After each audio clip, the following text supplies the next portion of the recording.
I love this outer peace prayer practice based on St. Francis's prayer for all. Some of you may be familiar with this prayer. It starts off with the famous words, "O Lord, make me an instrument of your peace." And what I'd like to invite us into is prayers for the international body of Christ. For his people in his church around the world is what we're going to use the first part of St. Francis's prayer.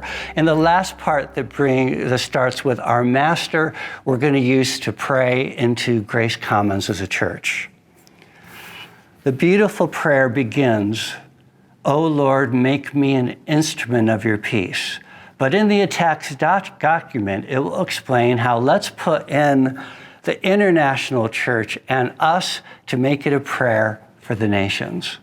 So what it will sound like is this: "O Lord, make us, your church, an international instrument of thy peace. Where there's hatred, let us put love. Where there's resentment, let us put forgiveness," etc. And the last portion, we're going to pray into Grace Commons. And I love these last two paragraphs.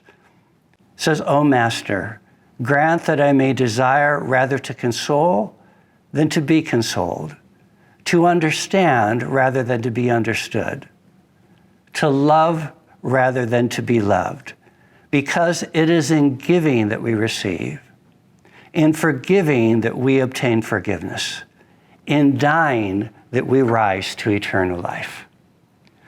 So as we pray for Grace Commons and ourselves, let's look to our local church, not necessarily as a place where we can just receive, but a place where we can give in the opposite spirit. And what I mean by that is to encourage each of us to give what we need. If we need encouragement instead of waiting to receive it, let's give it away. It's the dichotomy of the gospel. And as we walk in this practice, the two illusions of separateness will fall away. And those two illusions are we're separate from God and we're separate from one another, which obviously we are not. So enjoy this beautiful prayer. Job 42:10 says, when God changed Job's captivity, it's after he prayed for his friends. It's when Job got his eyes off his own issues and started interceding for others that God changed his circumstances.